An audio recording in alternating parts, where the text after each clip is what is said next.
Good evening. Welcome to the Askwith Education Forum.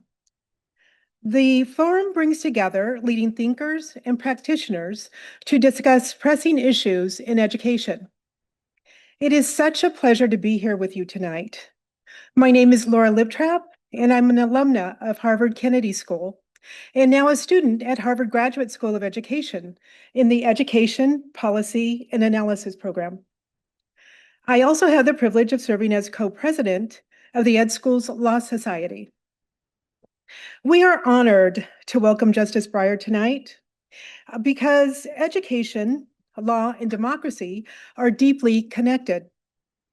Schools are often where constitutional democracy is first experienced, where young people encounter questions of rights, responsibility, authority, fairness, and civic participation. For an education school, that is a powerful reminder that schools do more than transmit knowledge. They help prepare people for the responsibilities of democratic life. Justice Breyer's presence is especially meaningful for our community because his career invites us to think not only about the highest court, but also about the broader work in civic education. At a time when democratic life calls for both principled disagreement and constructive dialogue, his example reminds us that institutions are sustained not only by laws, but by the citizens who listen, reason, and engage across differences. As students, many of us are preparing to step into institutions that shape lives, expand, constrain, and opportunity, and help define the character of our democracy.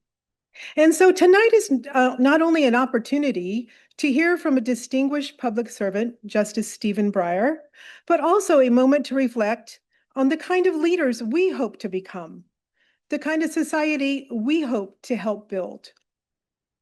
This evening would not have been possible without the dedicated members of the Law Society. We also extend our sincere gratitude to academic Dean Marty West for so enthusiastically accepting our invitation to moderate tonight's conversation. Thank you all again for being here with us this evening.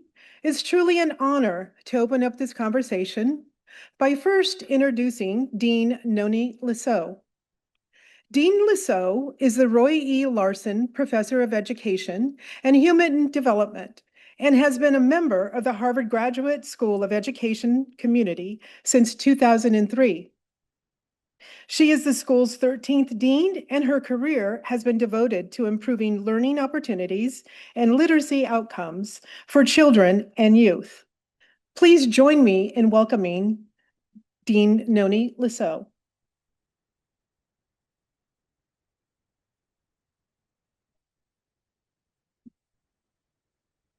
Thank you. Thank you, Laura, for your great leadership of the HGSE Law Society and in bringing Justice Breyer to HGSE. Before we begin, as Laura indicated, a few words about the Askwith series. This is an endowed lecture and discussion series designed to bring leading thinkers and scholars to HGSE for deep conversation with the community on the highest priority issues in education. We've had a number of successful events and sessions this semester, even kicking off with Michael Sandel shifting to a panel on the college pipeline in rural areas, an examination of civic education in light of America's 250th anniversary, and now Justice Breyer. I am delighted too to share that this evening, following the conversation between academic dean Marty West and Justice Breyer, we will be holding a dialogue across differences debrief, which is a small intimate discussion among HGSE students designed to help participants engage even more deeply with the ideas raised during a given Askwith forum. That session for this evening is full, but I encourage all of you, particularly as students, to check the OSA newsletter for more such programming. So I'll turn now to an introduction of our guest, Justice Stephen Breyer. Public schools are the nurseries of democracy, so wrote then Supreme Court Justice Stephen Breyer as he spoke for the 8-1 majority in a 2021 student social media speech case. I love this quote for so many reasons. First, and of course I'm biased here, but it's a developmental approach. Democracies, like people, are not born knowing how to be successful. A democratic society is cultivated and nurtured over many years and across many settings. Second, his words demonstrate a deep understanding of the foundations of our society and the complex and critical role of schools in creating equal opportunity, building the foundations of civic engagement, and preparing students to fully participate in the workforce and community life. In his view, schools are where students, future citizens, learn how to deliberate, compromise, and self-govern. Third, these words were written about a specific case that defended the First Amendment rights of a student, but Justice Breyer's entire career has been about advocating for and defending the nation's Constitution and the institutions that are necessary to protect it, including America's schools. Born in San Francisco, Justice Breyer was a student of the public schools. His father, Irving Breyer, served for decades as legal counsel to the San Francisco Board of Education, perhaps giving young Stephen some big ideas. After graduating from Stanford, Oxford, and Harvard Law with numerous awards and honors, he joined the U.S. Army Reserve, including 6 months of active duty in strategic intelligence. And so began his career in public service and law. Across his early roles in the judiciary, executive branch, and Congress, including work on the Watergate scandal and his time working as chief counsel for the Senate Judiciary Committee with the late Massachusetts Senator Ted Kennedy, Justice Breyer learned firsthand about the enormous power and responsibility of federal government and the courts. Fortunately for all of us, Justice Breyer remained closely tied to Harvard as a scholar, teacher, and mentor. He joined the law faculty in 1967 and was given a joint appointment at the Kennedy School. Between that first stint at Harvard and his return to the law school in 2022 as the Byrne Professor of Administrative Law and Process, there is a tremendous career and so many achievements. Confirmed on December 9, 1980, Justice Breyer was nominated by President Jimmy Carter to the U.S. Court of Appeals for the First Circuit, based here in Boston, where he served for 14 years. During that time, he also served as a member of the U.S. Sentencing Commission, where he helped create the original federal sentencing guidelines. He helped plan and design of the Moakley U.S. Courthouse in Boston, reflecting his interest in and dedication to literally shaping public institutions. In May of 1994, Justice Breyer was nominated by President Bill Clinton to the U.S. Supreme Court, and he was confirmed by the Senate in an 87-9 vote later that summer. He would go on to serve for nearly 28 years. Throughout his tenure on the court, he was deeply admired for his pragmatic judicial approach that always considered the real-world effects of the law. He wrote eloquently about the constitutional basis for educational equity, integration, and the role of public institutions, and was part of a court that clarified what public schools must offer to students with disabilities under the Individuals with Disabilities Education Act. Justice Breyer frequently took positions that encouraged procedural fairness, equal opportunity, and citizens' active participation in democratic self-governance. Given this legacy, his statement about public schools as the nurseries of democracy holds profound importance as a way to understand his thinking in some of the most consequential court decisions in recent memory. Justice Breyer announced his retirement in 2022 with President Biden in office, who called him a model public servant. And to lift up our ideal of more constructive dialogue across lines of difference, Chief Justice John Roberts referred to him as a dear friend and colleague. Justice Breyer today continues his work as a public servant. In recent years, he has returned to hear cases on the First Circuit as a visiting judge. And at a moment when education and democracy face unprecedented challenges in the US and around the world, we are so very fortunate to be able to learn from a public servant and scholar who has spent a lifetime thinking about how institutions, including our schools, endure and thrive. I know this will be a great conversation moderated by our academic dean and Henry Lee Shattuck Professor of Education, Marty West. Please join me in welcoming Dean West and Justice Stephen Breyer.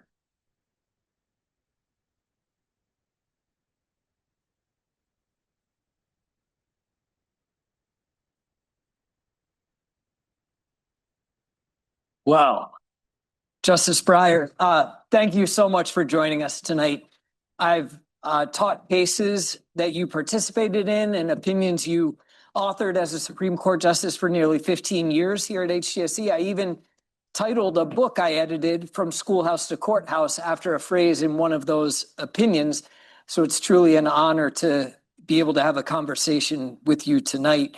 Before we dive in, I should emphasize that because of what Noni just mentioned, that you're still active as a visiting judge on the First Circuit Court of Appeals here in Boston. There are some hot topics that we're going to avoid in this conversation, lest they pop up in your courtroom, but I'm confident we can have an interesting conversation nonetheless. And let's start with what Noni just mentioned, your own education. You grew up in San Francisco. Your father was a lawyer for the San Francisco Board of Education. You attended the city's public schools and ultimately the famed Lowell High School, which an academically selective school known for sending its graduates to elite colleges and universities. What stands out to you as you reflect on your K-12 schooling, and can you spark early experiences that, or can you identify early experiences that sparked your interest in public service and the law? That was first, thank you for inviting me. Thank you very much. My wife has a degree from the Ed School, and she's that's absolutely. And oh golly, this is my father's watch. It says on the back, Irving Breyer, SFUSD, that's legal advisor, SFUSD, San Francisco Unified School District, 1933 to 1973. Okay? And you know, that was a different world. You're not going to go into that world. See, the school boards weren't elected. They were appointed by the mayor. And my father said, if you work for the school department, the most important thing that you can answer is a geography question. His friends would say, what are you talking about? What do you mean? What geography question? He said, the question is, where is City Hall? All right. We know that world. That's how I grew up. It was with the San Francisco Public Schools. That was a lovely introduction the dean gave. My God.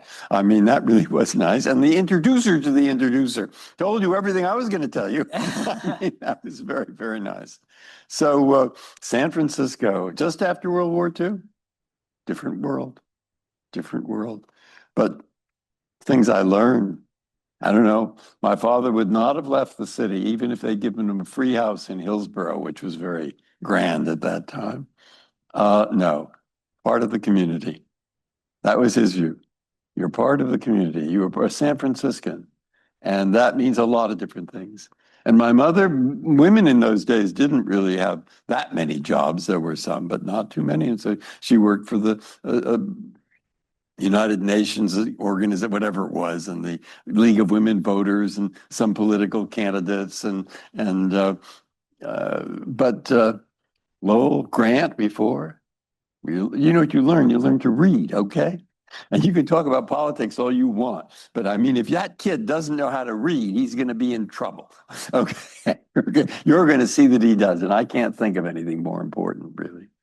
And Miss Squataguatsa, my fifth grade teacher, what she did, she'd divide us into groups of 4, you know, and each 4 would get 1 grade for this paper. That sort of teaches you cooperation. And we had to write an essay on San Francisco, a cosmopolitan city or something like that. But when I saw here in Cambridge and all over this country during COVID, despite everybody talking about how divided we are, there were groups that went around our neighborhood too. How are the old people getting on? Are they having problems? Do they have a COVID problem? Do they have enough to eat? Are they okay? And that wasn't just Cambridge, it was everywhere. Because I don't think we're too bad yet, and still at that, which is getting together for all kinds of different things. Maybe listening to other people, we hope so to a degree. And I thank Mrs. Guadaguatza.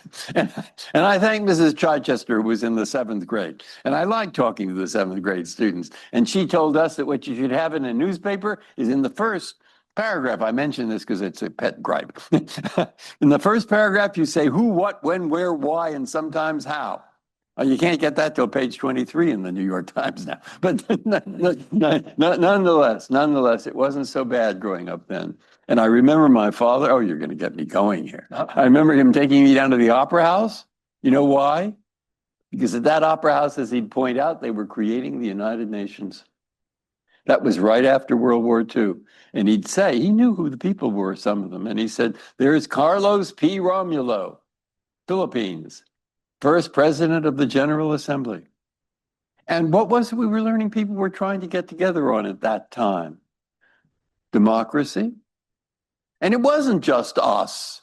It was Atchison, and it was Harry Truman, and it was a lot of people in Washington, but it was also General de Gaulle and de Gasperi in Italy, and Adenauer in Germany, and Attlee in Britain. And what was it they were getting together on? They were getting together, we will have democracies, we will protect human rights, we will have considerably more equality, and we'll have a rule of law. And we will try to take the problems of the world when they affect us and work on them together. That was the watchword, together.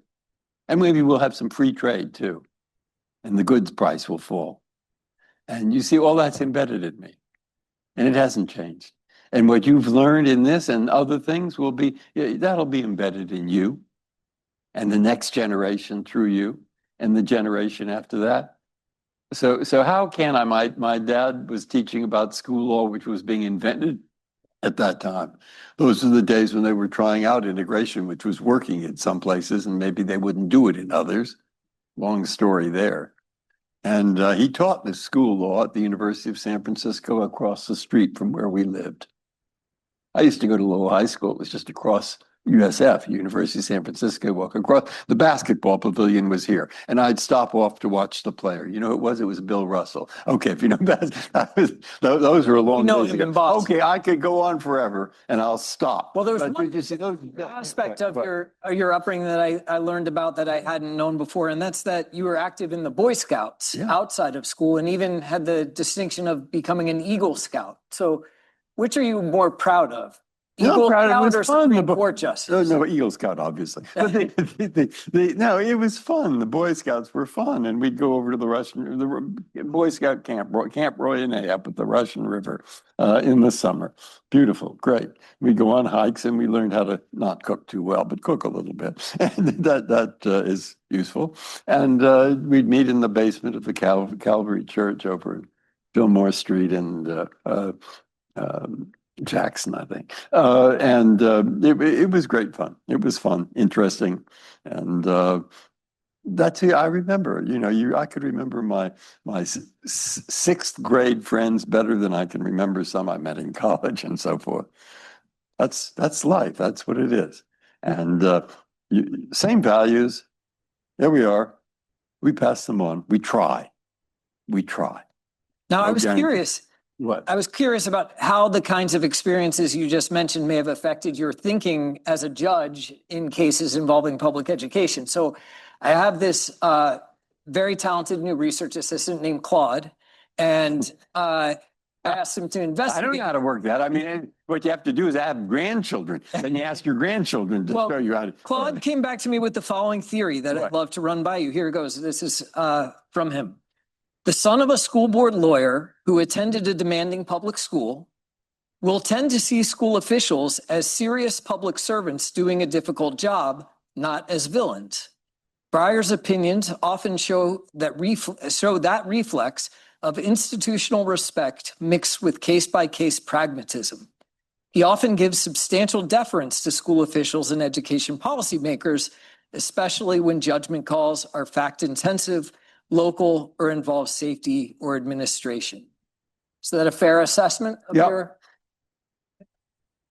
What would be an example of that? So you heard approach? the example of Miss Mahoney, but she's in high school.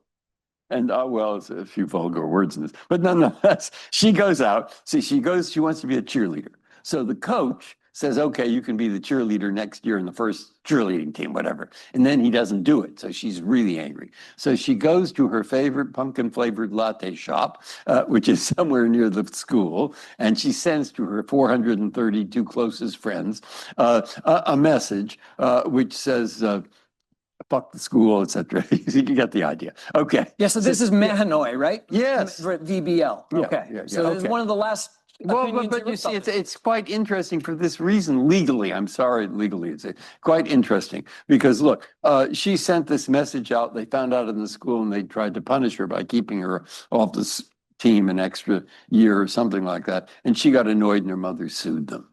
And so she said, I have a First Amendment right to say this. Because it didn't hurt anybody. It was in the pumpkin flavored latte shop. And there we are. And you shouldn't have worried about it. And so somebody has to win this. Now, here's the problem. And it's a legal problem.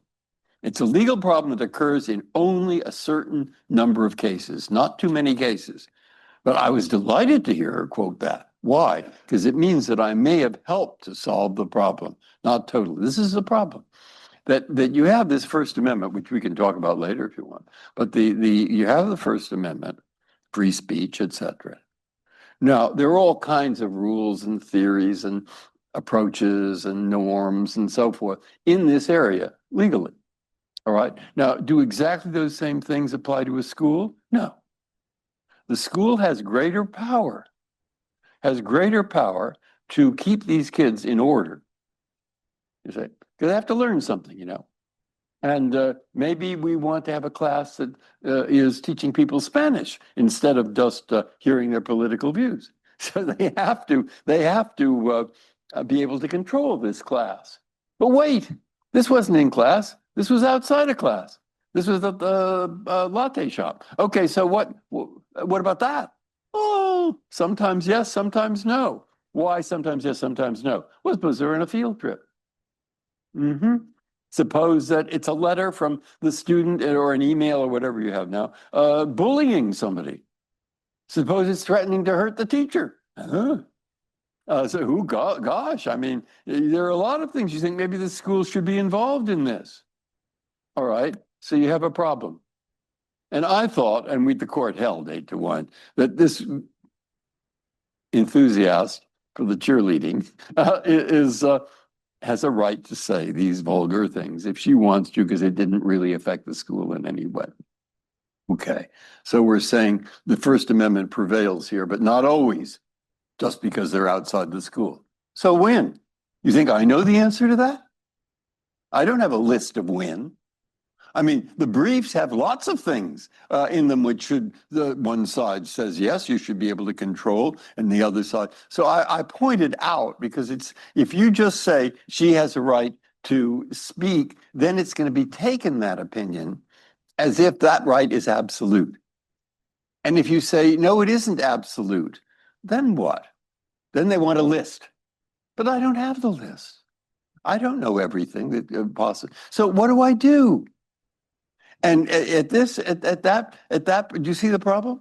I say they have more power than, let's say, and this comes up in other areas. What happens if you're an employee of the government? You're limited to some degree of what you can say in certain areas. Okay, so what do I say? Now that is a problem. And the person who solved that problem to my liking, you see, is Holmes from Massachusetts, and a great judge.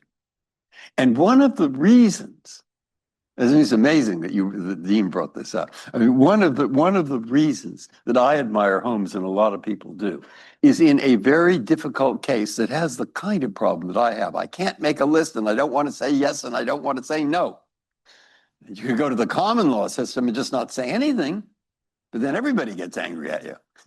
Or they think you weren't doing your job. Okay, so I don't want to say yes. I don't want to say no. I don't want to say nothing. What would Holmes do? I think of that because I went to the law school here and they teach us what Holmes would do. And the answer was he had a great case where he had to say, has the government seized property when they require a mine owner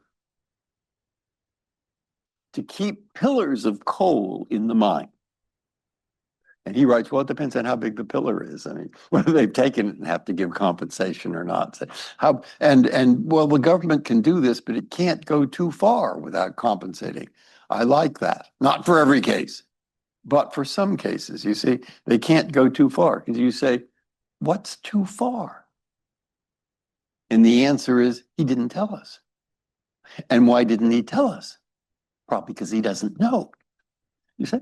Or he says, you can't shout fire in a crowded theater. Perfect, wonderful example. Okay, how does that apply in the next case? I don't know. There aren't too many people in the crowded theater. And they don't set fires in the movies anymore. And et cetera. Do you see the kind of problem? So I was looking for a phrase. I was looking for a phrase that would sort of sum up in a metaphorical way, if you want. Not everybody likes this system, and I don't use it all the time.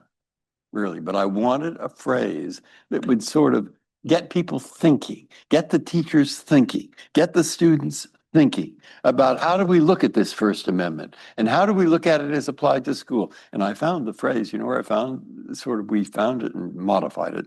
It's in the District of Columbia Marriage Service.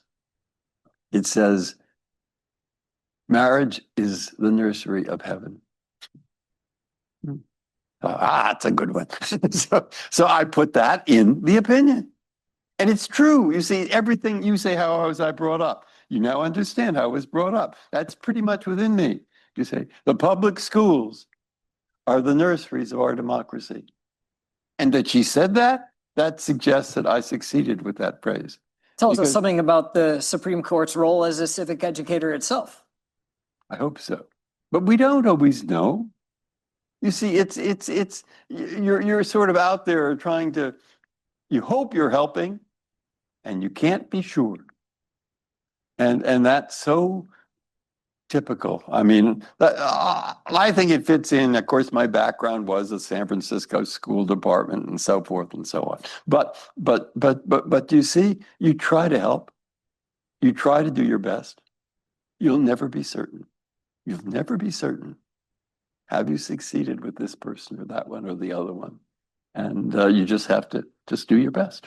It's interesting that you settled on Mahanoy as a example of what Claude was talking about, because I see the pragmatism there, but I don't see the deference to school officials, right? You said that they got it wrong. Well, they did get it wrong. I can't defer when I really think they got it wrong. What did she do? Big deal. She went into her favorite coffee shop and she sent an email and used some vulgar expressions. I'll tell you, the vulgar expressions are her parents' problem, perhaps, or maybe her friend's problem or somebody's problem. But if she said them in school, that might be different.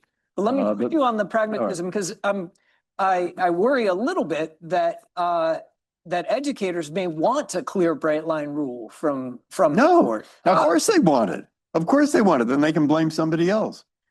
but no, I'm not going to give them a bright line rule that I don't know. I'm not going to give them a bright line. You want, look at this First Amendment. You think there's a bright line in this? Bert Newborn wrote a good book about this. Look, I'll show you something. There is and there isn't. And that's true. You're really getting into something that in many difficult cases is really there. Look at this First Amendment. I have it here. It says, now watch, I'll show you something, which I get the right words. I have to find my glasses, which I've only recently had to wear, but nonetheless. Okay, look. Congress shall make no law. Well, Congress, it now applies to the states as well.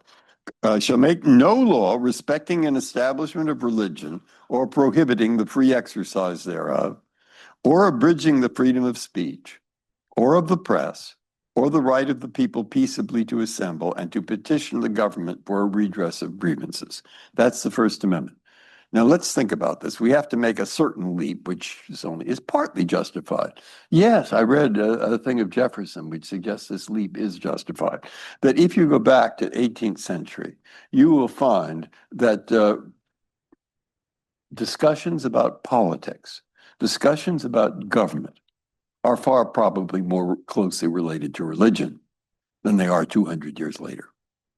And so that's part. So think of your freedom of religion. And the government isn't going to be too involved so that people can have the religion they want. I read that in this context of what I read in Newborn's book, really, but in the context, you're free to think what you want about government or anything else. Think, okay? Think whatever you want.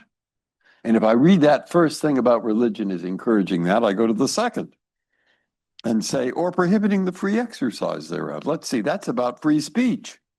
Okay, first we think, we hope. And then after we think, we can speak. Now, you may be unwise in speaking what you think, but perhaps if you want to do it, you can. And then it says, or the freedom of the press. So you can think, you can speak what you want, and you can disseminate it to other people. You see? And maybe it will become a subject of discussion. You see, the right of the people peaceably to assemble. Yeah. Okay.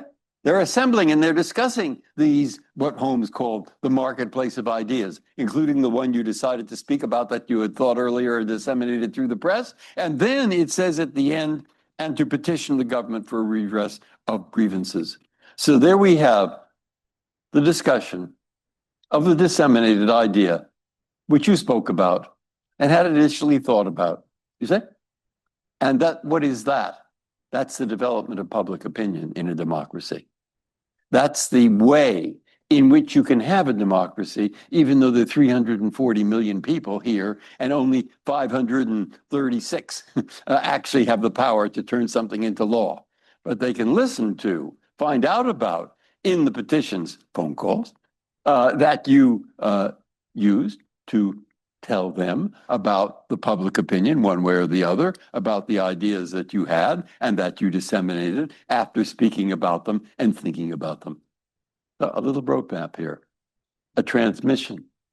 Why is it First Amendment? I think because that is pretty important in a democracy, pretty important.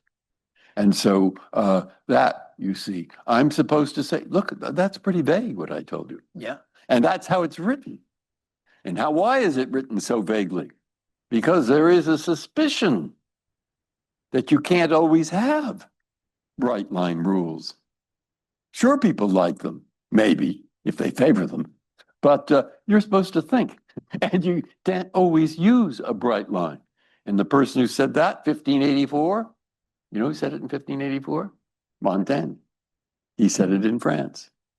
And he said that Justinian, who was an emperor of, I guess, ancient Rome or Eastern Roman Empire, he was such an idiot, says Montaigne, because he thought that the judges are just interpreting the law the way they like. Well, he said, I'll fix that. I will have such detailed laws. They're your rules, bright line rules. I'll have such detailed laws that they'll have to follow what I want. And what Montaigne says, he says, that man was really stupid because doesn't he know that for every word that you add to a law, you just get two lawyers making opposite arguments? And it's an opportunity for the judges to have greater power. So that's the argument between Nino and me. You say, Nino Scalia wanted to have more bright line rules. The more, the better. And I say, well, no, not the more, the better. Sometimes you do have to have them.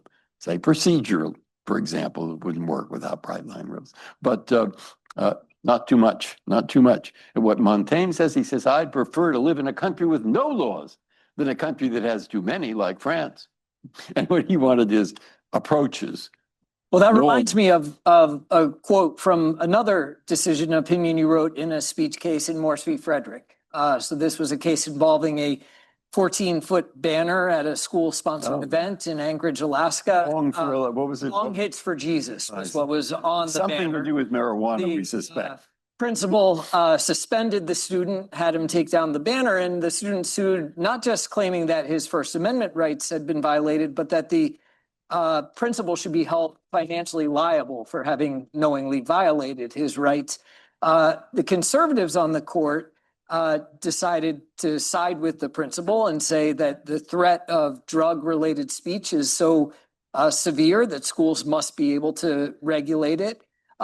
Three of your liberal colleagues dissented and would have sided with the student. You sort of took your own approach. No, I don't remember what it was. I mean, you got both possibilities. You decide for the students or you decide for the principal. Actually, you said the court should avoid the First Amendment. We shouldn't have taken the case. Together, shouldn't have taken the case, and that you should have just held he's not financially liable and move on to the next thing. That's something you can do. I mean, the Supreme Court can do this. It doesn't have to hear every case, and maybe often if you don't have to take the case. And sometimes it's the better course of wisdom or whatever the better course of something that you don't. Maybe bad facts make bad law. That can happen. That can happen. So here's what you wrote. That students will test the limits of acceptable behavior in myriad ways better known to school teachers than to judges. School officials need a degree of flexible authority to respond to disciplinary challenges. But the more detailed the court's supervision becomes, the more likely its law will engender further disputes among teachers and students. Consequently, larger numbers of those disputes will likely make their way from the schoolhouse to the courthouse. Yet no one wishes to substitute courts for school boards or to turn the judges' chambers into the principal's office. So I hear that point from Montaigne that you're making shining through very brightly. Now, of course, one of your other former colleagues on the court, Clarence Thomas, would solve this lack of clarity issue another way by saying it was a mistake to recognize students as having First Amendment rights in school settings in the first place. Well, he wanted to say in loco parentis, which is the parents are in charge, and that's possible, but it just didn't work very well in the case of the latte. I say it just doesn't. I mean, but this is it's not you're not sitting there making things up. You are sitting there in a world where the case in front of us, which is say 70 or maybe 60, 70, 80 in a year, those are cases involving federal law, Congress, statutes, agencies, the Constitution, and they are almost all of them cases where lower court judges came to different conclusions on the same matter, the same words, the same phrase of federal law. So they're tough cases. Otherwise, they're perfectly good judges in the lower courts, and they would have reached the same conclusions all the time if it were not a difficult case. Now, as I understand Thomas's position, though, it would go even further. He would say that if you go all the way back to the first case where the Supreme Court recognized student speech rights, and we'll get off student speech rights in just a moment, but in Tinker v. Des Moines, student protesters in the 1960s, Justice Abe Fortas wrote that students don't shed their constitutional rights when they enter the schoolhouse gate, that this was actually a mistake, that it was the First Amendment was originally not intended to protect student rights in school settings. Why do you see that as an unworkable solution? The reason where I wrote this out pretty much was in a rather long dissent in the gun control case. Because what Thomas and what's quite popular now in legal settings and judicial settings is a theory of interpreting a statute or a constitutional phrase. Nino Scalia used to think this. Just read it. Don't go look to the purposes. Don't go look to the theory. You see what I was doing when I read the First Amendment? I was trying to show you, because it's so well written there, as interpreted, so well written. Why do we have this? Why do we have this? Because we live in a democracy and we therefore have a problem. How can 340 million people shape these 536 or whatever who have the actual power to make the law? And it's going to be somehow through public opinion.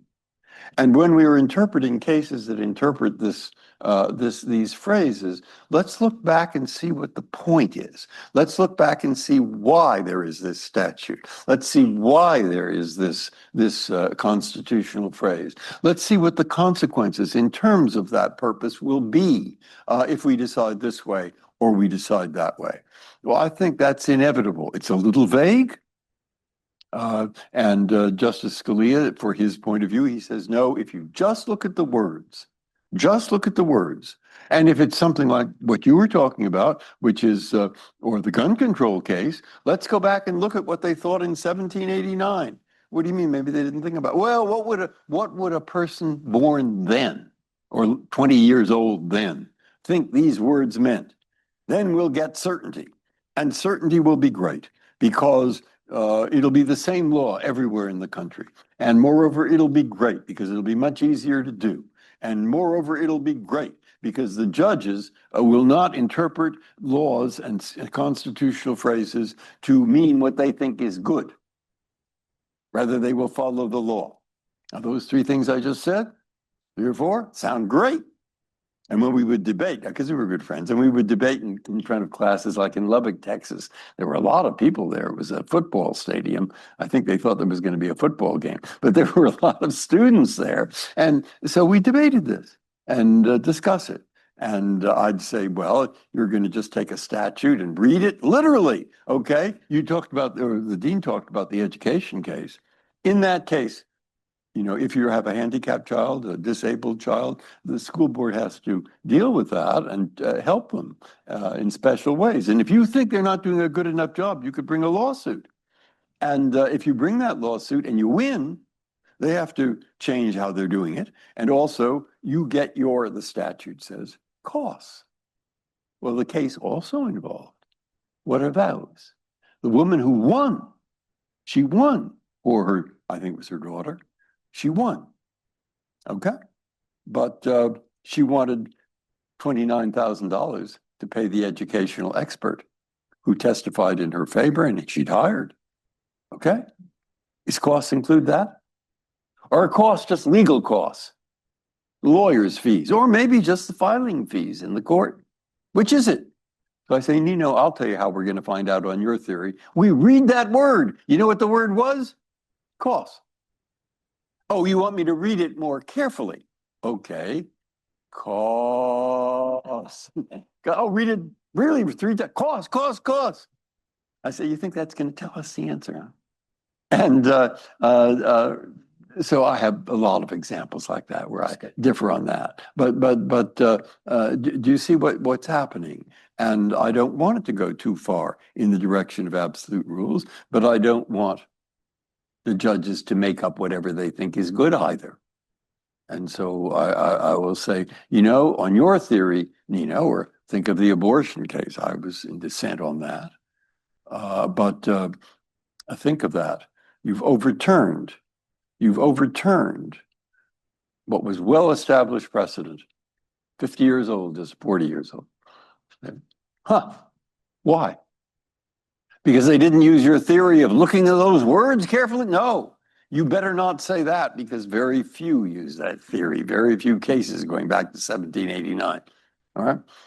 Okay, then why? Because what the opinion says for the majority is because Roe v. Wade and the other case v. Polino were egregiously wrong. I say, oh, I see. They're egregiously wrong. And you think that someone who applies that standard called egregiously wrong, there's no danger they'll substitute what they think is egregiously wrong or right for the law? Of course not. Of course not. So you see, every judge has that problem, whatever theory he uses. Every judge has to ask himself, am I writing the opinion this way because I want to be a popular? Please spare me. If that's why you're not going to be very happy in a court, because you're not going to be popular. And you think you'll be popular 9 times, the 10th time they'll think you're a traitor. Okay, so please spare me. You're doing a job here, which is to try your best to get this case right.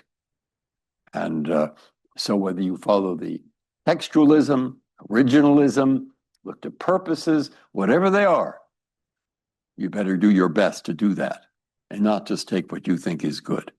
So I started with student speech rights in part because you've literally had the last word on the subject for the Supreme Court, at least for now. But I want to turn now to a couple of other areas where the court's jurisprudence moved away from your preferred direction during your time on the court. The first being affirmative action. You wrote the principled dissent in the 2006 case, Parents Involved in Community Schools v. Seattle, which involved student assignment plans aimed at increasing school diversity that had been voluntarily adopted by districts in Seattle and in Louisville, Kentucky, I believe. In many ways, that decision, the majority opinion that you dissented from, served as a precursor of the court's more recent decision striking down affirmative actions in higher education and Students for Fair Admission v. Harvard. It's in Parents Involved, for example, that the Chief Justice Roberts famously wrote, "The way to stop discrimination on the basis of race is to stop discriminating on the basis of race." I want to see if you'll be willing to engage in an exercise we call here the ideological Turing test, where you sort of try to take on your opponent's arguments and present them as faithfully as you can in a manner where we won't even be able to tell they're not your own. So make the strongest argument you can for the position that Justice Roberts and his colleagues have laid out in this area. Colleges, schools, other institutions that use affirmative action will go too far. And what they will do is they'll start admitting people who are of minority races beyond what is reasonable in the community or the circumstances. And before you know it, those people will be looked down upon as having not the capability to get in under ordinary standards. And you will see there will be nothing but racial trouble. That's what will happen. That's something like the argument, isn't it? So what you want to know why? At least that's how a pragmatic version of the argument might. Well, I can't say, well, it doesn't say, you know, what it says is equal protection of the law. Mm-hmm. Okay, so the question is equal protection of the law in the 14th Amendment. Does that also apply to discrimination in favor of minority groups? That's the question. So I say, good, let's go back to the word cause. Equal protection of the law might or might not. I thought Ruth Ginsburg on that point, on the literal point of the words, wrote a pretty convincing opinion where she said the object of the 14th Amendment was to take people who had been slaves and their children and grandchildren and so forth and bring them into the American community. So we are one community and not 15. Okay, that was the object. So obviously discrimination which is designed to help do that, it should be treated differently than discrimination that is designed to do the opposite, called invidious discrimination, designed to discriminate against people negatively on the basis of race. She wrote a good opinion on that. I agreed with that. I agree with that. And do you have any? But that's not Roberts's view. Roberts's view is it will go too far, and that isn't what it says.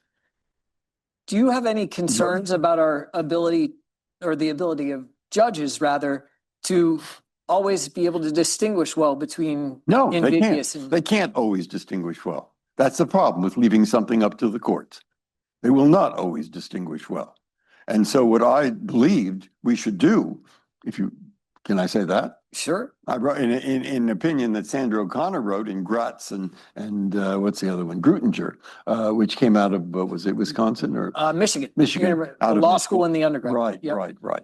And what we held there was picking up what Justice Powell had written in Bakke, and he said, yes, you can use affirmative action, but that's not a quota.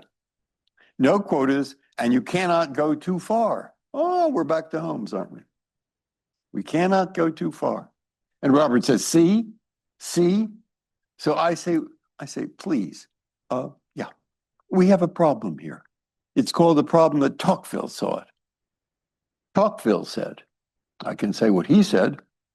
He said the United States is great. He had a million reasons why he really liked it, but he said they have two problems. Problem one is the Indians, and problem two is slavery. And he said, one, as far as the Indians are concerned, it won't turn out to be a problem because they'll kill all of them. That's what he says, something like that. And he says, but slavery, I don't know. I don't know how they're going to deal with that. And of course, there was a terrible civil war. And of course, it's still a problem. Of course, there is still a problem of discrimination. Of course, it isn't perfect by any means. So that's what I took probably in here. And I thought, okay, what do we do about it? And you know, my answer, what we do about it was, I don't know. And since I don't know, let people try out different things. If some schools want to go this way and some schools want to give them a chance to try out what they can do, and maybe they'll control it, but they can't go too far. And Robert says, oh, ha, ha, ha. You see, there's a little, there, you can't go too far. Ha, ha, ha. You're going to have to decide what's too far. I say, yes, that's true. But we have a big, big, big, big problem.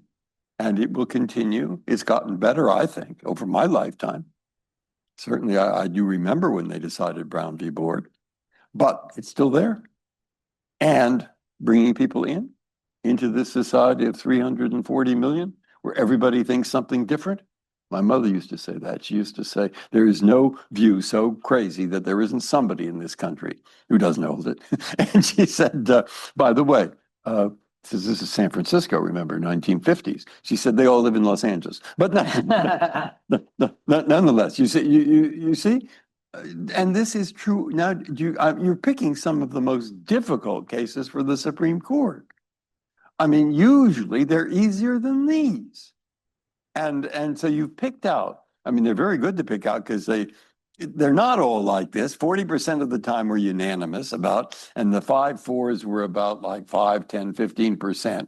But these are very tough ones because I think when he said what you quoted, don't put this on the internet, please. I don't want a newspaper article. But I was sitting there at the bench when he was summarizing his opinion, Roberts, which was for 4. And he said exactly what you said. The way to stop discriminating is to stop discriminating. And so the thought, I think, well, if we're going to decide this by bumper stickers, you know, I have some too. And so I said, which maybe I shouldn't have, that rarely in the law have so few so quickly changed so much. That did not please my colleagues. And I don't do that very often. I just about almost never. But I thought this was, how are we such a difficult problem? And don't believe the judges can solve it. I don't believe they can. And that's why this is a good place for me to be in terms of optimism, because of course that's my bringing up. You can't escape how you were brought up. And that's public schools. And that's thinking, God, we have a lot of institutions here. And they have to get together on these things. And they have to figure out how to do it. And they have to try a lot of different things. And they can't go too far, perhaps, but I can't go further than that because I don't know how to go further than that. And that's basically Bakke with Powell. And that's basically Gratz and Grutinger. It's an approach. I can't promise it will work. And all I can promise is I try. And I can promise that I think it works better than the alternatives, which is just reading these words and going, I don't know where. Because that's what I learned at the law school. You see, you learn these things at schools. It was Hart and Sachs. And they said law itself has a kind of purpose. And what is it? Well, law itself is a human institution. And it's a human institution that has as a basic function, not always successfully, not always done, but as a basic function, trying to get people in communities to live together peacefully, and more productively. Okay? Do I think that's consistent? Now you've got me down in the depths of what I sort of think in the middle of the night sometimes. Well, let me ask you, if you don't mind, about one more 5-4 case. I know they're not all like that. But the last one that I want to ask you about is Zellman v. Simmons Harris. And it came all the way back in 2002. It involved one of the nation's earliest school voucher programs, an idea that's back in the headlines these days, under which the state of Ohio used state funds to allow some students in Cleveland to attend private schools, and virtually all of those private schools were religious.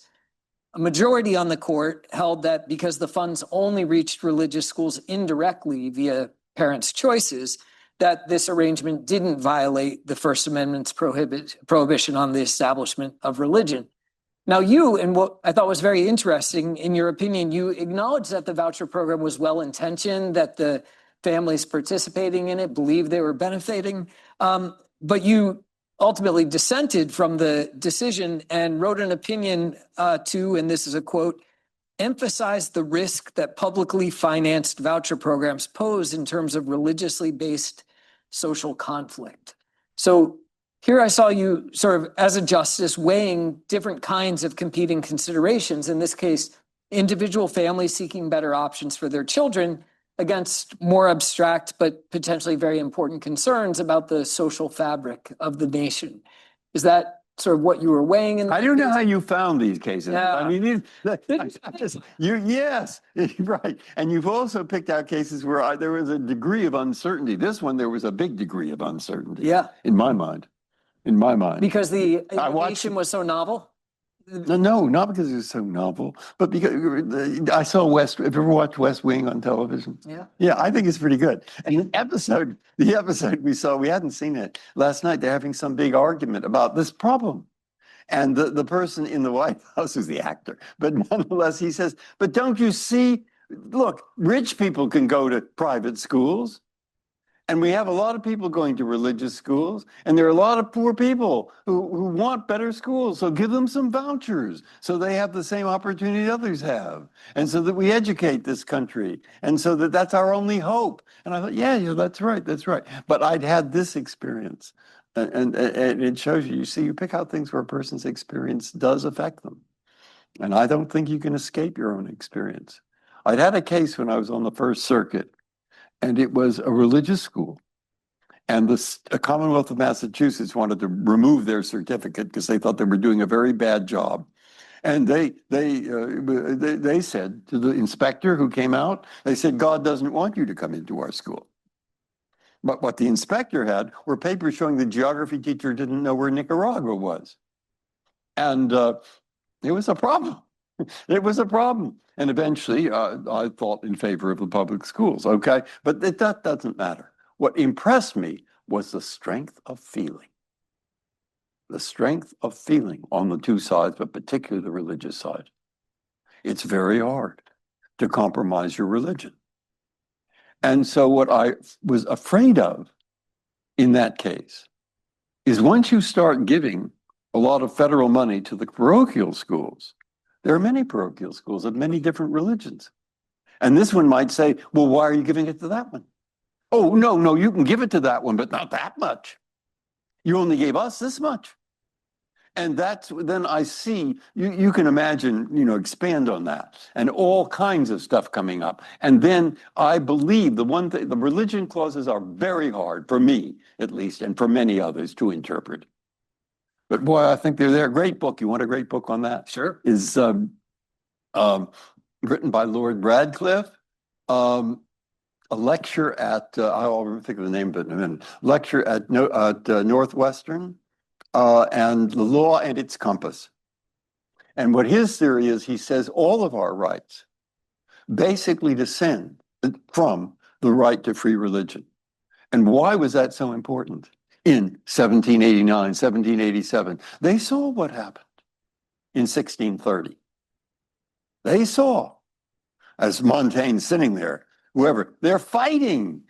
My God, Bishop Latimer and Ridley hanged, and people can feel very strongly about it, and it can get out of control. And when I see the Establishment Clause in a country that really had very few religions, ours, but then after the Civil War, boom, from let's say 4 or 5 to 80 or 90.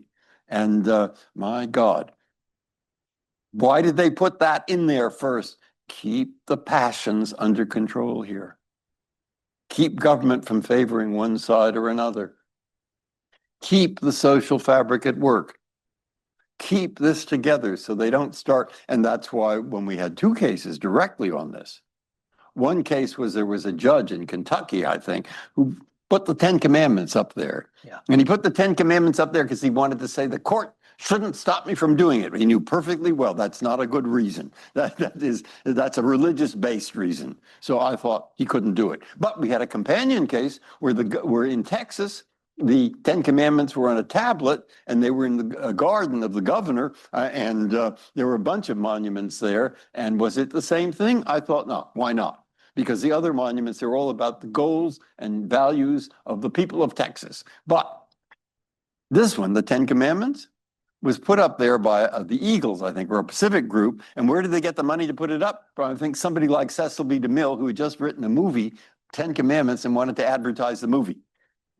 So I said, that has nothing to do with religion. It's been there for 80 years without people screaming at each other, please. Okay, so I came out the other way. But you see what I'm doing there? I'm thinking that what this first part of the First Amendment is about is keep us together and don't let arguments about religion, as they could do, and certainly did do during the Reformation, drive people apart. And so I thought that that was more important in the case that you mentioned. I don't know, the other's very important too. And so it is a question of conflict of values, of purposes, right in the law that we're suddenly going to have to take a view about. And that's why I say you've picked out the cases that, for me, are the most difficult. Now, after Zellman, the court went on to go down the path of facilitating access to religious schools in other ways. For example, holding that state-funded school choice programs, if they exist, actually must allow religious students to schools to participate. It recently deadlocked on the question of whether charter schools must be allowed to be religious, but that issue may come back before the court in the future. And then in the meantime, there's been a proliferation of state-level private school choice programs. I haven't yet seen new religious wars break out among... You think, well, you didn't get the letter that we got from a Muslim group that said in the Supreme Court, you have a frieze up here, and it went to Rehnquist, and this frieze is showing Mohammed, and his face is covered. So Rehnquist wrote back and said, no, that's not Mohammed. that's somebody else. But you see, you think people might not? Some go around to public buildings and say, we don't want that 10 Commandments on the public building. Oh, I don't know. Maybe they wouldn't. But maybe they would.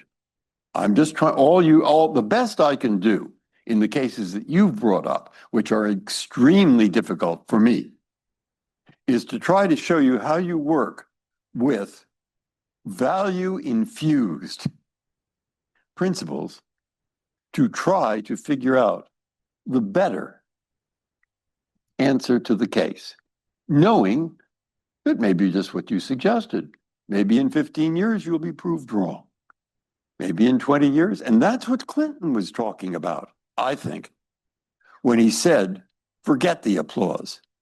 You'll never know.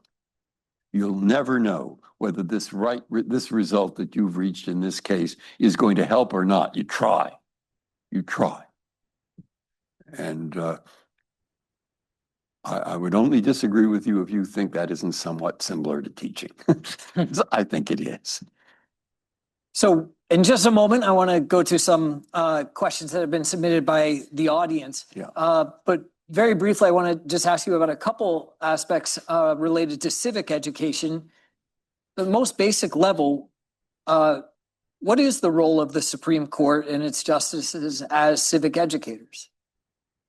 Right, clearly explain. I just been writing something of a memoir, and I remembered when the Dalai Lama came to the Supreme Court, and Harry Blackman and Sandra O'Connor and I had, and my daughter had tea with him, and he said, "What do you do?" He said, "When you have to decide a case under the law, but it's immoral." So we all said, well, you try to prevent that. You do your best. And if you actually can't prevent it, because there it is in the law and you have to do it, well, you do your best to explain it. You do your best to say why I can't go, this is, etc.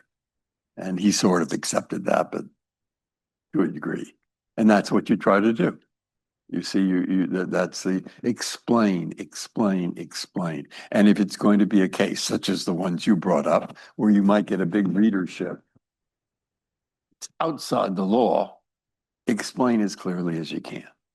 That to me is the best you can do.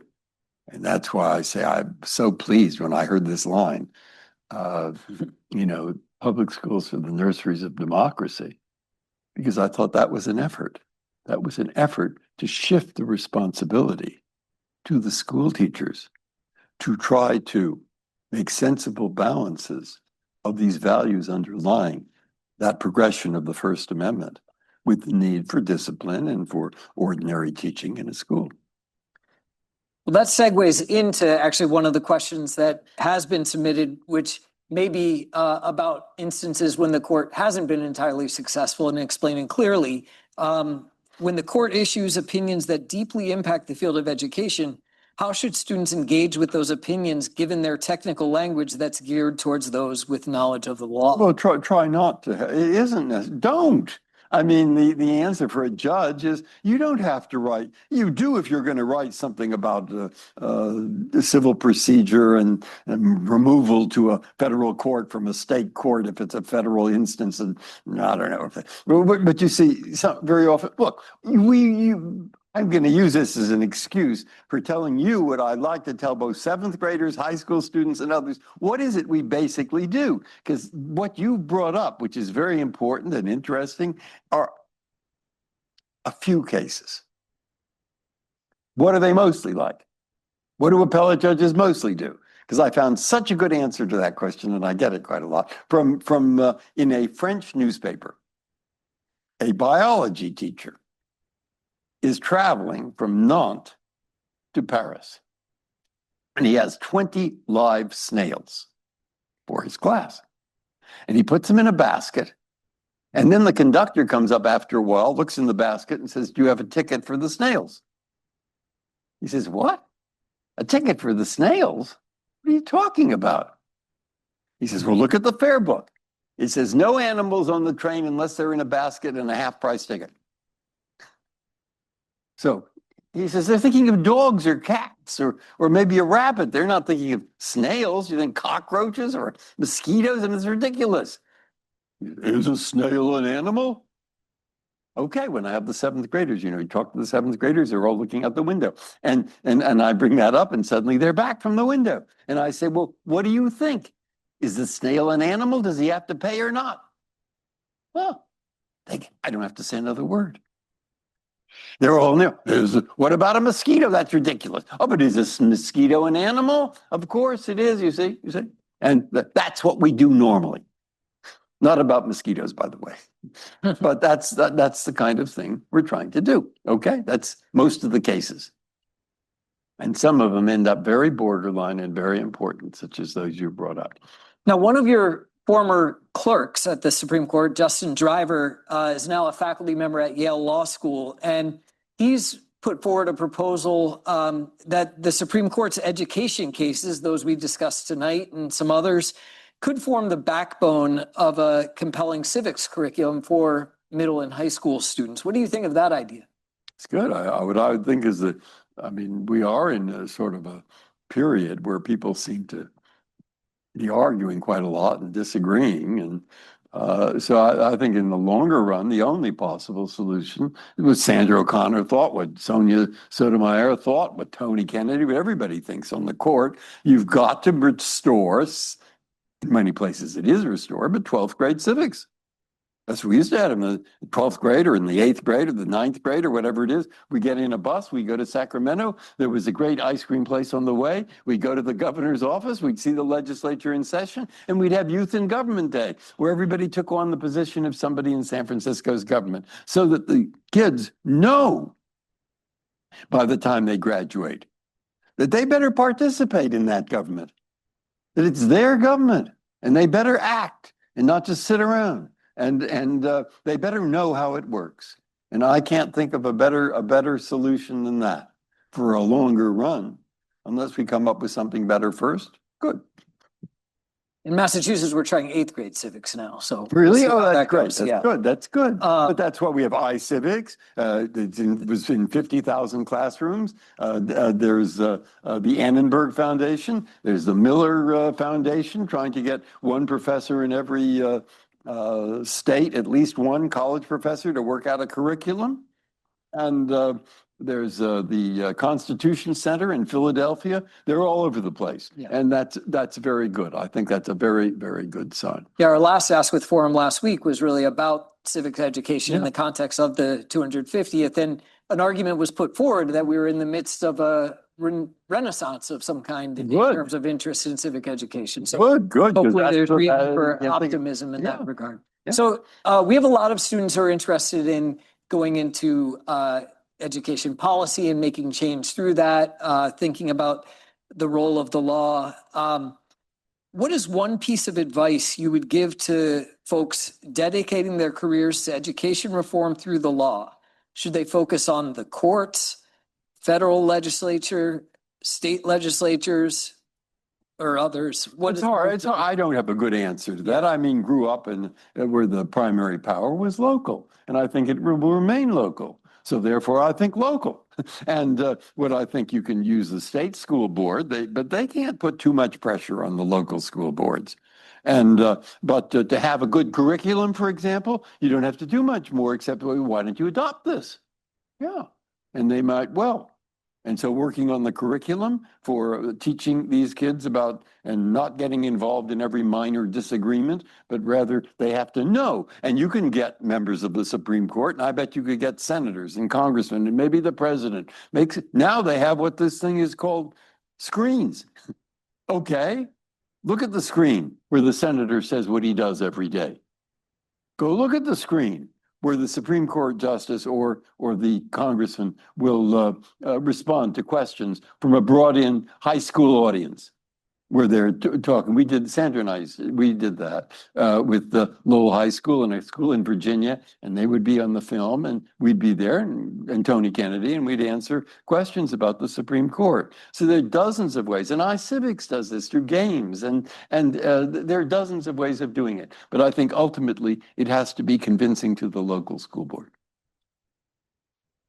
Changing tack a little bit because we're getting a lot of questions in this area, maybe reflecting some recent reporting. But should we be worried about the court's reliance on the shadow docket? Or is this something that allows? No, this is just my view, and it doesn't mean that it's all right. Look, I was on the court for 28 years. I was on the 14 years on this court here in the Court of Appeals. Every court has what you're saying is a shadow docket, we call an emergency docket. And the emergency docket is for instances where the lower courts have said, do this, or they refuse to say, do this, while the case is in progress. Now, the difference, New York Times to the contrary notwithstanding, in my view, the difference has been this, that for the most of the time I was there, which was 28 years, what the emergency docket was about were death cases. You see, because somebody probably had been to the Supreme Court already 3 times. And he'd say, I'm going to be executed next week.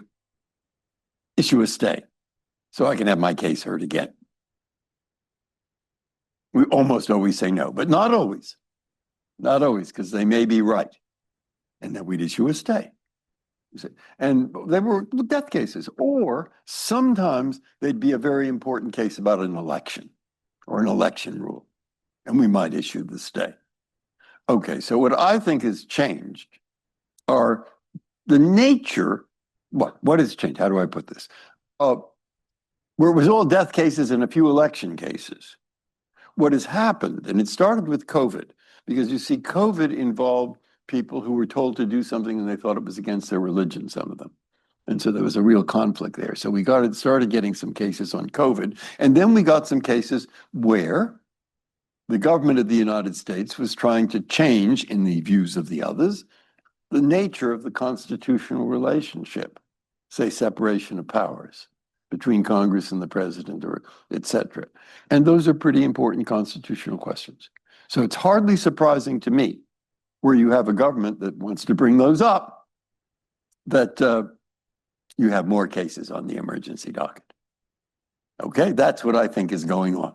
I do not think there is some kind of plot involved within the court to get this or that decided. No, I don't. And there's a danger in deciding this too many on the emergency docket. You're supposed to write your reasons, but most of them don't have reasons. Why not? because the way it works is, for example, I would be in charge of the First Circuit, Clarence is in charge of the Fifth Circuit or what you are.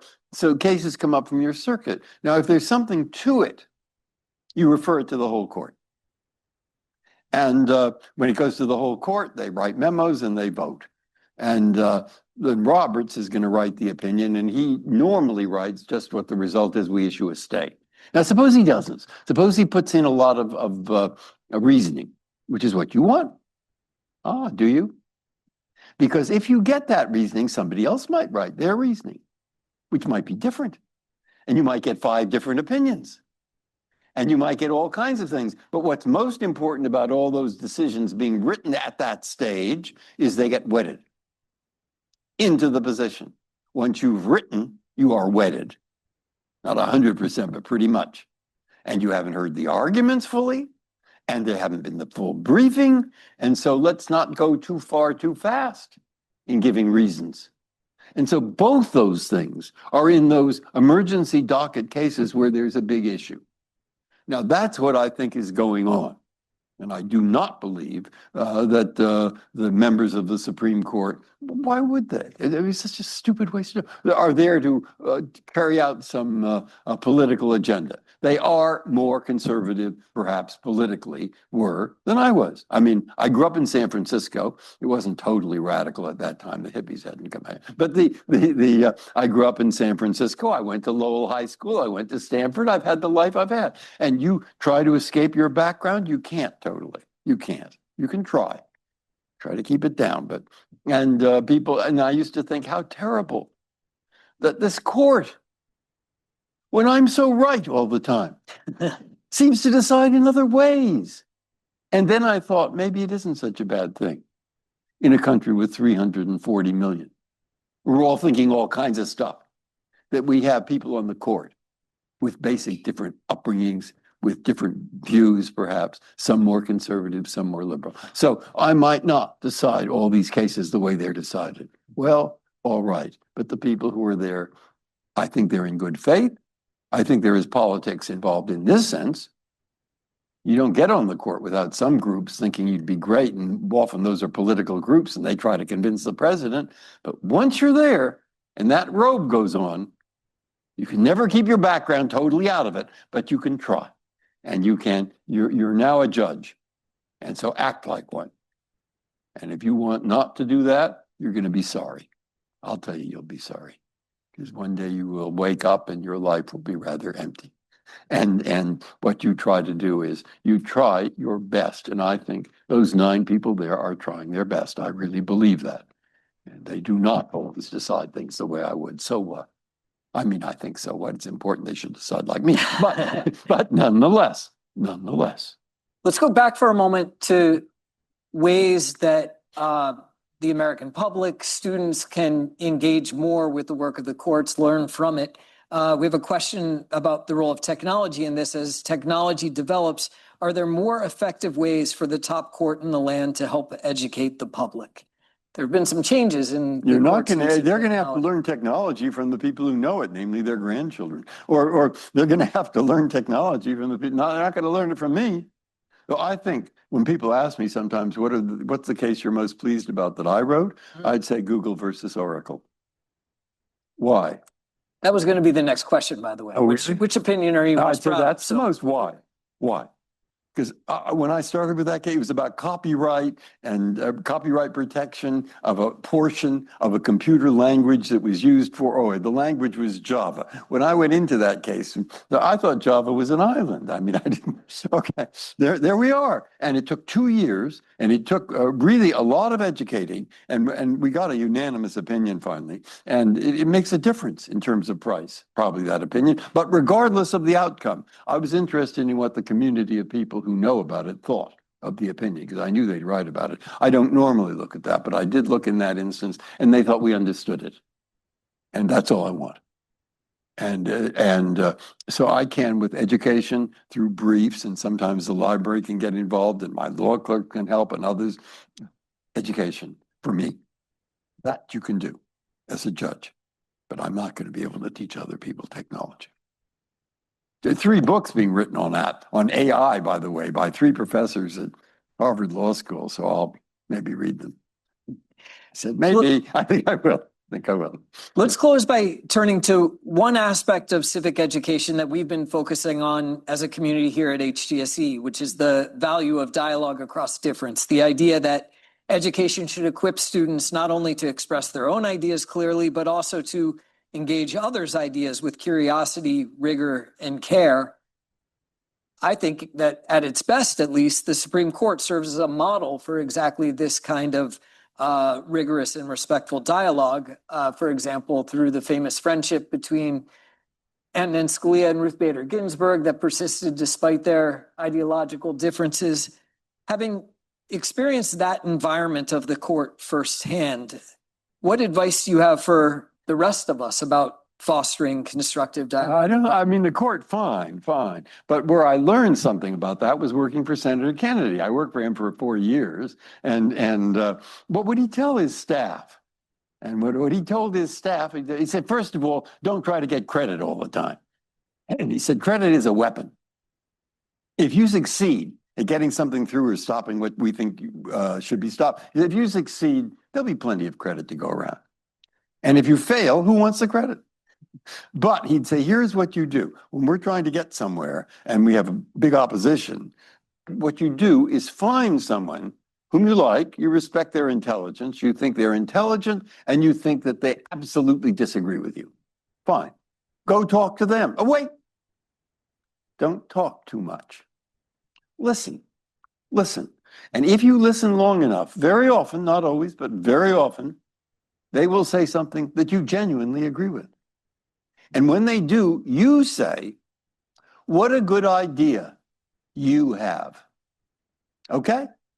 Let's see if we can work with that. And you try to work with it. Okay? Now, if you get 30% of what you want, take it. Don't hold out for 100% of nothing so your followers all say what a hero you are. Please, spare me. Take the 30% and we get somewhere. All right? That's what he told us. And many times I would see him when we did get something, and the press would say, Senator Kennedy, you did such a good job on that. And he would say, don't thank me, thank Orrin Hatch, the Republican from Utah. He thought of the idea that brought us together. Yeah. Okay? And so why I'm a little bit optimistic is when I tell what I just told you to the 7th graders, hey, that also brings them away from the window. They're interested. They're interested in what they might do to cure some of these problems in front of us. And it's the look in their eyes when I tell them this, what Senator Kennedy said, whether right or wrong, it's the look in their eyes that makes me optimistic. Because when I bring out this document and they say, well, what should we do about this? I say, I'm sorry, my friends, this is now yours. It is not mine. And you're going to have to work it out. And so I said, fine, listen to the court, but it's Kennedy, really, who taught me what I think I needed to know in respect to that question. Justice Breyer, thank you for ending on an optimistic note.